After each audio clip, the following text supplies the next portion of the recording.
안녕하세요. 디지털 핑스입니다. 이번 시간은 암호화폐 거래소에 대해서 한번 보겠습니다. 여기는 코인마켓캡입니다. 암호화폐 거래를 하시는 분들은 모두가 사용하시는 사이트로 생각이 됩니다. 암호화폐 거래량을 통해서 한번 순위를 보겠습니다. 1순위가 바이낸스, 2순위가 코인베이스, 3순위가 크라켄, 4순위가 쿠코인, 5순위가 비트파이넥스, 6순위가 비트스탬프, 7순위가 게이트.io, 그리고 8순위가 OKX, 9순위가 바이비트, 10순위가 바이낸스 US, 그리고 11순위가 맥시 거래소입니다. 이러한 코인마켓캡의 데이터는 트래픽, 유동성, 거래량 및 보고된 거래량에 대한 정당성에 대해서 신뢰도를 기준으로 순위를 매기고 있습니다. 여기에서 제가 파트너십을 맺은 거래소는 OKX, 그리고 바이비트, 그리고 맥시 거래소입니다. 지금 국내 거래소 상황이 트러블로 인해서 해외 거래소의 사용이 조금 힘든 부분이 있습니다. 저 같은 경우는 맥시 거래소를 주로 사용하고 있습니다. 사실 국내 거래소는 저는 더 이상 사용하지 않습니다. 우선 트러블로 인해서 업비트는 거의 사용하지 않습니다. 물론 전혀 사용하지 않는 것은 아닙니다. 업비트의 트러블로 인해서 저는 빗썸을 거의 출금용으로 사용하고 있습니다. 맥시 거래소에서 현금화가 필요할 때 저는 업비트를 사용하지 않고 빗썸을 통해서 출금을 하고 있습니다. 제가 처음 맥시 거래소와 파트너십을 맺었을 때가 불과 몇 달 전으로 생각됩니다. 그 당시 맥시 거래소의 세계 랭킹은 20위권, 30위권이었습니다. 하지만 지금 현재 12위권까지 올라와 있습니다. 저는 OKX 거래소와도 공식 파트너를 맺고 있고, 그리고 바이비트와 비트겟도 공식 파트너를 맺고 있습니다. 하지만 제가 계속 추천을 드리는 거래소는 맥시 거래소입니다. 왜냐하면 대부분의 해외 거래소는 현물 거래에 대해서 특별한 혜택을 주지 않습니다. 거의 유일하게 맥시 거래소만 이러한 현물 거래에 대한 혜택을 준다고 생각하시면 될 것으로 보입니다. 물론 다들 아시겠지만 현물 거래가 무엇인지에 대해서 조금 헷갈려 하시는 분들이 있으실 겁니다.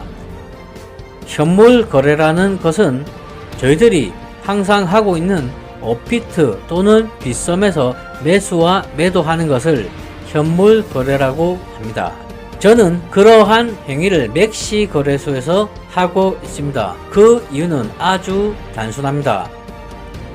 수수료도 훨씬 저렴하고 단순하게 암호화폐를 사고 팔기만 해도 여기에 대한 페이백을 맥시 거래소는 해주기 때문입니다. 이것이 하루 이틀이면 정말 몇백원, 몇천원 차이밖에 나지 않을 수가 있습니다. 하지만 몇 달이 되고 몇 년이 되고 계속 되게 된다면 이것은 몇백만원에서 몇억까지도 차이가 날 수가 있습니다. 소액으로 했을 때도 이러한 차이가 나는데 어느정도 고액으로 거래를 하시게 된다면 생각보다 훨씬 큰 차이가 날 것입니다. 처음 한번 해외 거래소를 사용하게 되는 것이 번거로울 뿐이지 한번 사용을 해 보시면 정말로 많은 혜택이 있다는 것을 몸소 느끼실 것입니다. 하지만 국내 거래소에는 이러한 혜택이 사실 전혀 없습니다. 그래서 제가 더 이상 트레이드에서는 국내 거래소를 사용하지 않습니다. 자, 그래도 전 세계 거래소 순위에서 빗썸은 11순위입니다. 그렇다면 업비트는 몇 순위인지 한번 보겠습니다. 업비트는 현재 전 세계에서 22순위입니다. 물론 국내 거래소를 계속 이용하시는 것이 안정감이 드실 수도 있습니다. 하지만 국내 거래소는 24시간 상담이 되지가 않습니다. 하지만 맥시 거래소는 24시간 상담이 가능합니다. 물론 한국어로 상담이 가능합니다. 자, 여기는 맥시 거래소 홈페이지입니다. 모바일 버전도 크게 다르지가 않습니다. 기본적으로 언어 세팅에서 한국어를 지원하고 있습니다. 맥시 거래소에서 출금을 하실 때는 업비트를 사용하시면 안됩니다. 빗썸을 사용하셔야 됩니다. 우선 맥시 거래소 상품은 크게 선물 거래와 현물 거래, 그리고 레버리지 ETF 상품이 있습니다. 우선 암호화폐 거래 수수료, 매도에 대한 수수료가 너무나도 저렴합니다. 원래도 아주 저렴한 수수료이지만 저의 링크를 타고 오시게 된다면 영구적인 10% 페이백을 받게 됩니다. 자, 이 영구적 10% 페이백이 아주 작다고 생각하실 수도 있습니다. 다른 거래소들은 대부분 선물 거래에 대해서만 50%, 35% 이러한 페이백이나 할인이 있습니다. 바이비트 같은 경우에는 선물 거래에 대해서만, 그것도 시장가로 거래를 할 때만 이렇게 수수료 20% 선 할인이 있습니다.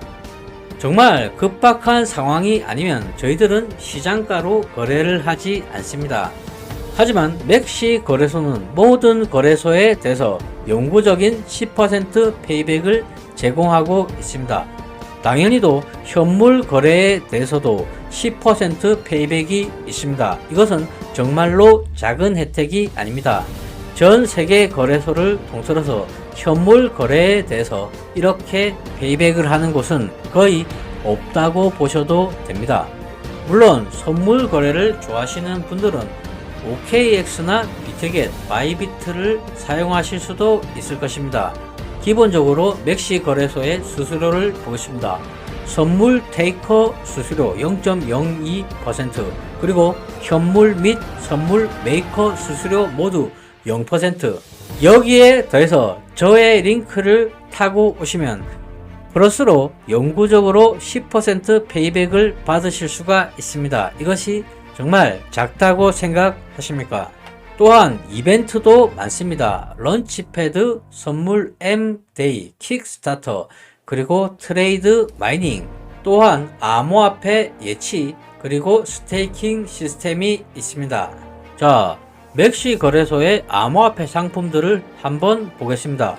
국내에는 없는 암호화폐도 많이 있습니다.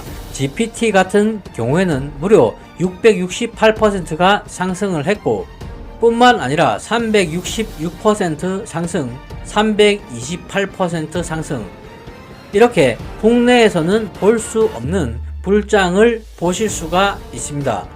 자, 그리고 리플 XRP를 통해서 솔로제닉을 에어드랍을 받으신 분들이 있으실 겁니다. 하지만 업비트에서 맥시로 바로 이체는 할 수가 없습니다. 저 같은 경우는 조금 번거롭지만 업비트에서 숨 월렛, XRP 월렛, 숨 월렛으로 이체를 한 다음, 그리고 다시 맥시 거래소로 출금시켜서 솔로를 거래하고 있습니다. 뿐만 아니라 해외 거래소 사용은 어떻게 보면 필수라고 볼 수가 있습니다. 그 이유는 갑작스러운 상장 폐지로 인해서 국내에서는 더 이상 거래할 수 없는 암호화폐들이 많이 있습니다. 간단한 예를 들자면 루나 코인이 있습니다. 맥시 거래소에는 이런 것을 모두 지원하고 있습니다. 선물 거래만 지원하는 것이 아닙니다. 현물 거래도 지원하고 있습니다. 그렇기 때문에 장기적으로 본다면 저희들은 반드시 해외 거래소는 필요합니다. 하지만 모든 암호화폐 거래소에 대해서 항상 조심하셔야 됩니다. 한때는 세계 1위의 자리를 노릴 뻔했던 FTX 거래소 역시도 파산된 것을 본다면 저희들은 항상 조심해야 된다는 것을 알 수가 있습니다. 이것은 해외 거래소에 한정된 이야기가 아닙니다. 국내 거래소도 똑같은 상황입니다. 그렇다 해서 너무 겁을 먹을 필요는 없습니다. 결국 주식이나 부동산, 암호화폐 모든 투자에는 리스크가 존재하는 것입니다. 하지만 리스크를 두려워하기만 한다면 투자로 인한 수익 실현은 절대로 할 수가 없을 것입니다. 시작하지 않으면 리스크도 없겠지만 성공도 없습니다. 이상 방송을 마치겠습니다. 시청해 주셔서 감사합니다.